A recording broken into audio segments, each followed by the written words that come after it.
From an island on the Delaware River to a conference of 15,000 airmen, from a single cheerful spark grew an everlasting fire. A century of service celebrated at the 2015 National Order of the Arrow Conference. Tradition, service, adventure, a gathering of the Brotherhood of Cheerful Service. From the campus of Michigan State University, this is the NOAC Nightly News with Kevin Montano.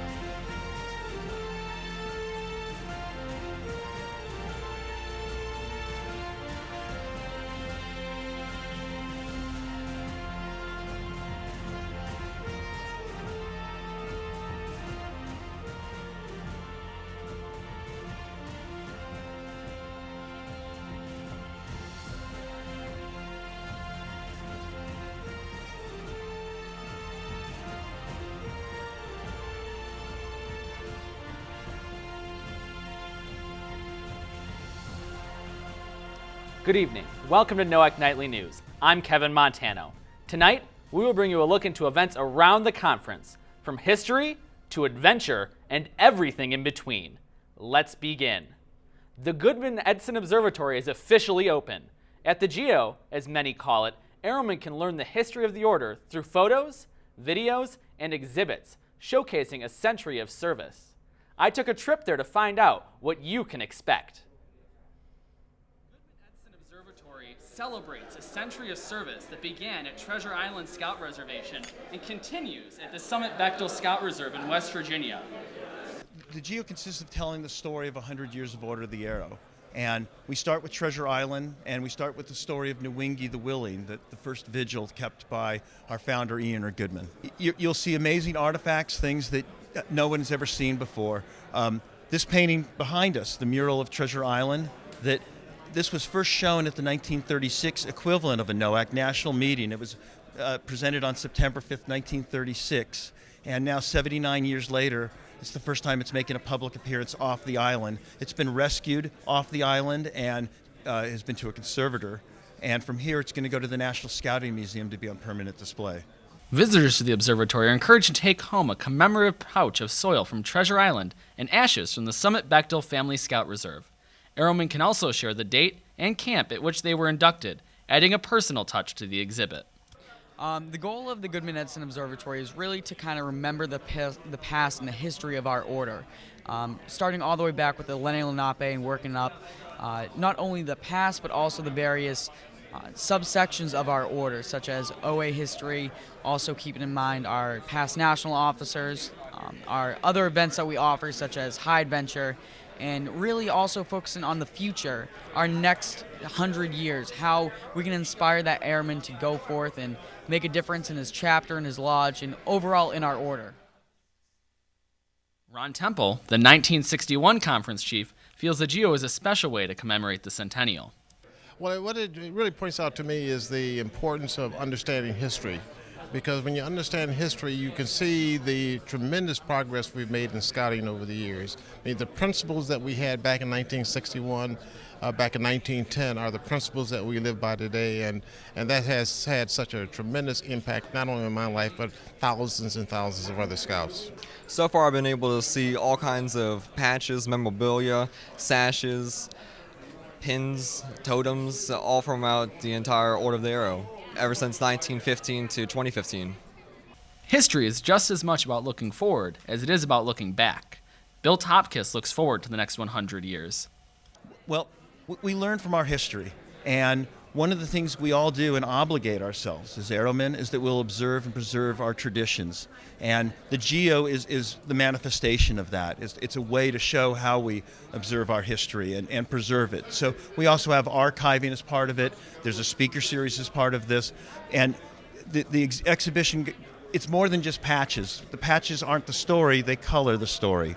So here you'll see the chief's bonnets. You'll see the original bonnet portfolio, which has been missing for 50 years, and we now have it on public exhibition. That you'll learn about our ceremonies and about the OA's involvement at jamborees, High Adventure. It's our story, and it's who we are. The opening of the Legacy Tent was celebrated with a special event this afternoon. Check it out. Just had the opportunity to mingle with past national chiefs and vice chiefs as they awaited the opening of the 75th anniversary time capsule. Tony Steinhardt, one of the officers of that 75th anniversary conference, was there to see the unveiling. We're about to open the 75th anniversary time capsule here. What's the significance of this? What were you guys thinking about when you put this together?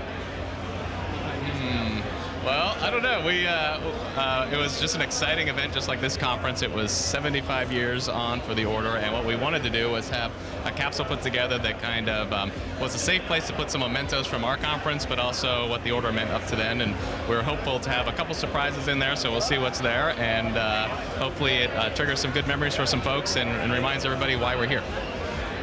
And hopefully it sparks excitement about this conference, and for these new airmen, many of them first-timers, they get an opportunity to share and reflect and put that in a time capsule for what I understand will be 50 years from now. So we're looking forward to that, hopefully. And what's really exciting for me is, do you remember our conference was the record breaker of all conferences, and this conference is double the size. It's just amazing how far we've come, and it's just a tremendous thing to say about the Order and how well it's growing, and it's just it's great to be here. So.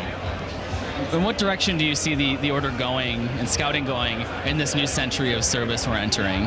Well, in the last few years, the Order of the Arrow Committee has put together a number of great programs to give service back not only to our councils and to our national program, but also to our communities.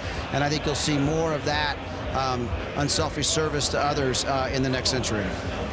Yeah, and as a past council president at home, I see the Order of the Arrow in action every day, and I think that's where it really counts, is at the local level in the lodges, where people really roll up their sleeves and make a huge difference in ways large and small, and that's our legacy. It's just making a difference and cheerful service, whether it's on the national level or back home in your council. Airmen of all ages. By participating in a 10-kilometer run around the Michigan State University campus. The event was sponsored by the Activities and Recreation Committee. The Art Committee is also hosting morning calisthenics in each neighborhood to help participants stay physically fit. A 5-kilometer run will take place at 6 a.m. tomorrow in the east neighborhood of campus. Maybe we'll see another gorilla.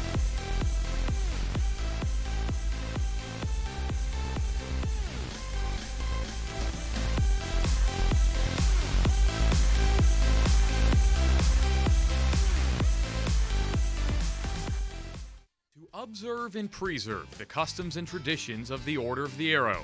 These words help to explain why the OA Endowment was created more than 30 years ago and reminds us of our personal obligation to support it. Since its humble beginnings 3 decades ago, the OA Endowment has grown to become the primary funding source for the OA's programs that have the greatest impact, including OA High Adventure, the Josh Sane Memorial Scholarships, Lodge Service Grants, the Kids to Camp Partnership, National Leadership Seminar, and more. We hear the success stories of the impact these programs have on the lives of young men every day. We see it in their growth as leaders today and in the future. Every donor feels a sense of great satisfaction knowing that all of the investments they will make through their lifetime, the return on an investment in the OA Endowment Fund will be among their greatest. The endowment has also helped lodges return service back to their councils through the OA's Service Grant. Since its creation 16 years ago, the Service Grant has provided nearly $700,000 in matching grants to lodges who have planned and executed projects at their council's camps. The endowment has also sent countless kids to camp through the Maury Clancy Campership Fund, which was created in 1971 and ensures American Indian Scouts can attend summer camp. Leaving a legacy. We hear these words often in our Order of the Arrow programs, and making an investment in the National OA Endowment is one way you can do just that. I'm Ed Pease. I was National Chairman of the Order of the Arrow from 1993 to 2000, and I'm a donor to the Order of the Arrow Endowment. The reason that I gave to the endowment and continue to give to the endowment is because of the tremendous impact that Scouting has had in my life and the tremendous opportunities that the Order of the Arrow has provided to me, both as a young person and as an adult. And I know that those things are possible because somebody before me made sure that there was a program there and it had the resources that it needed to provide program for kids my age. And I feel now that I'm an adult, I have a responsibility to make sure that the future is taken care of for the next generation. Making an investment in our youth through the National OA Endowment has never been easier. There are many ways to give. Your gift of $1,000 earns you the distinction of being a Legacy Fellow, and a gift of $10,000 or more enrolls you as a member of this prestigious Goodman Society. To learn more, visit www.endowment.oa-bsa.org or call the National OA office at 972-580-2440.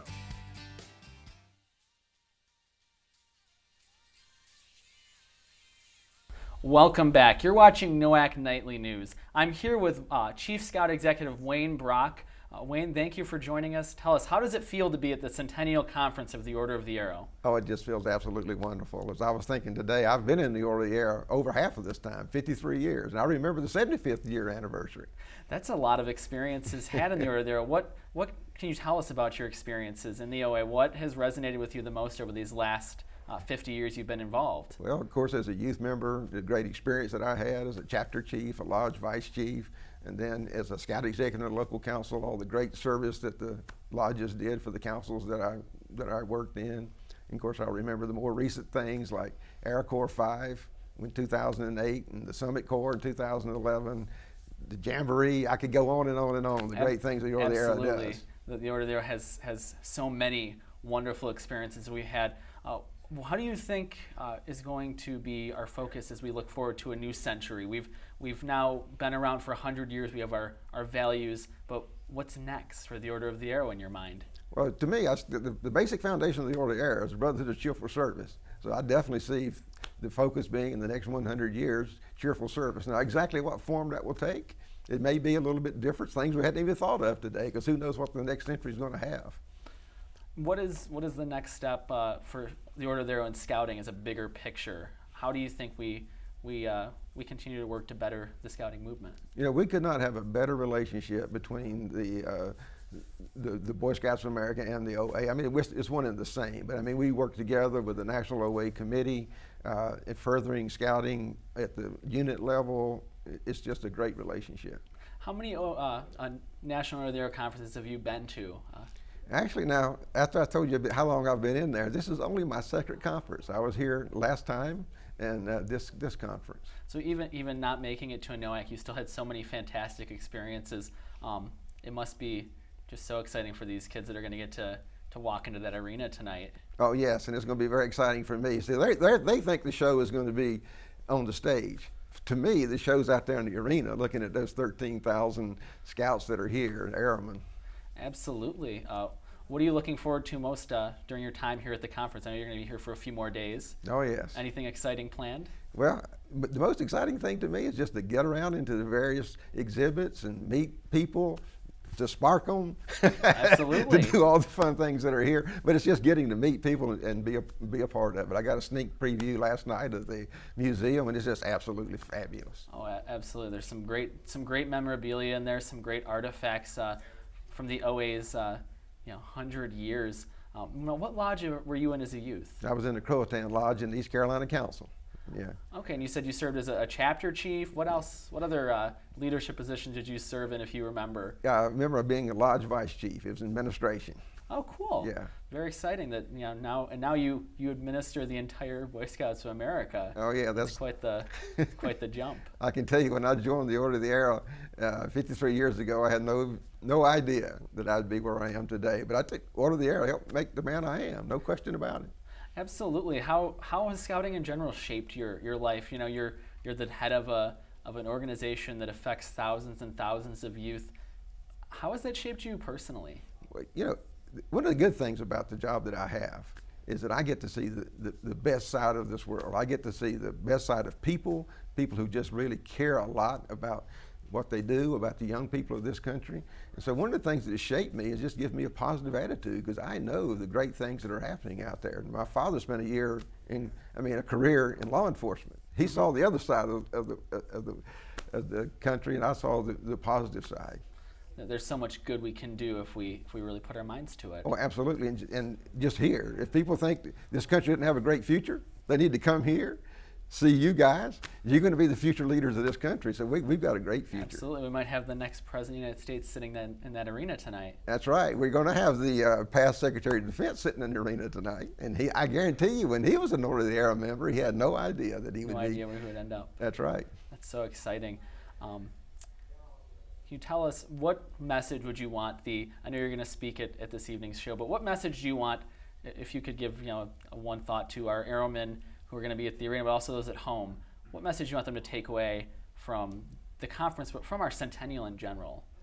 I think our theme is the best message we can take. It starts with us.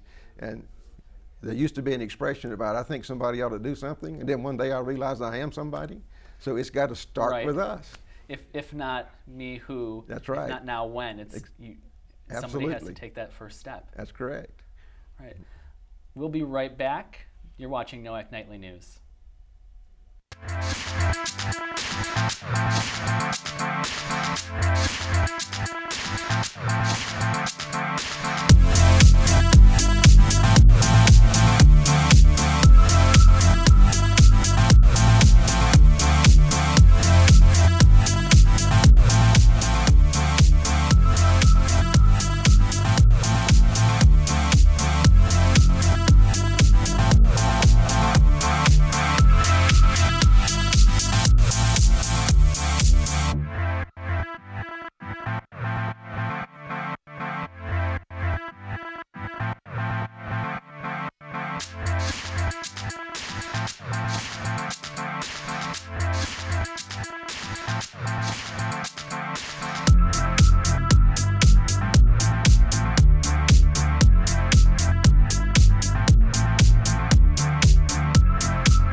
This morning, we took a trip to the center of activity and adventure at NOAC, the hub at Cherry Lane Park. I spoke with airmen having the time of their lives. Climbing, cooking, conservation. The hub at Cherry Lane Park has these activities and more. I should have chosen. I gotta take your picture.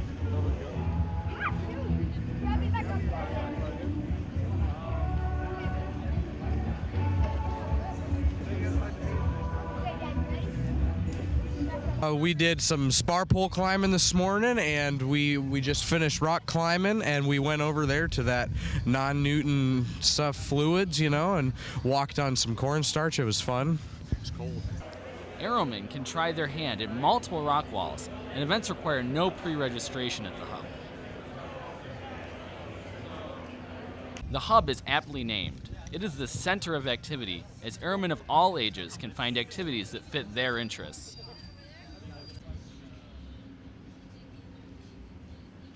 One airman has spent much of his day trying to master one of the hub's bouldering walls. Well, I was told that this is one of the walls that nobody's completed yet, and I don't like not completing things. So I've been trying to finish this one. I've just been getting stuck on this one part that I'm trying to figure out how to make it work. It's been tons of fun. I went to a class this morning, which is pretty cool. We went to a few places on the way here, like Cedar Point and stuff. I lost my phone, which isn't too fun, but I got a new one, so it's okay. But yeah, NOAC has been a blast. I've done climbing, I've done bouldering. I went into the adventure zone, which was a ton of fun. Yeah, it's just, I love it here. So in the hub, we're trying to create an area where any airman can come and participate in anything. Get that excitement about the conference. Other events you have to register for, like training, American Indian activities, competitions, things like that. But anything in the hub, you can just walk up and do. So it's all about you. It's all about your motivation. The activity, the excitement, it starts with you. And it's your own motivation that can propel you to come here and do whatever you want in this area. Up next on NOAC TV, we will have live coverage of the evening show of this centennial celebration. The show is titled Those We Serve and celebrates numerous individuals who who have given tremendous service to our organization. For all of us here at NOAC Nightly News, I'm Kevin Montano. Have a great evening. Be sure to join us after the arena show for NOAC Tonight with Mitch Leonard, who will be joined by Joey Deerdorf, the Central Region Chief, and Donnie Stevens, our National Vice Chief, live 10:15 p.m. at noac2015.org/TV.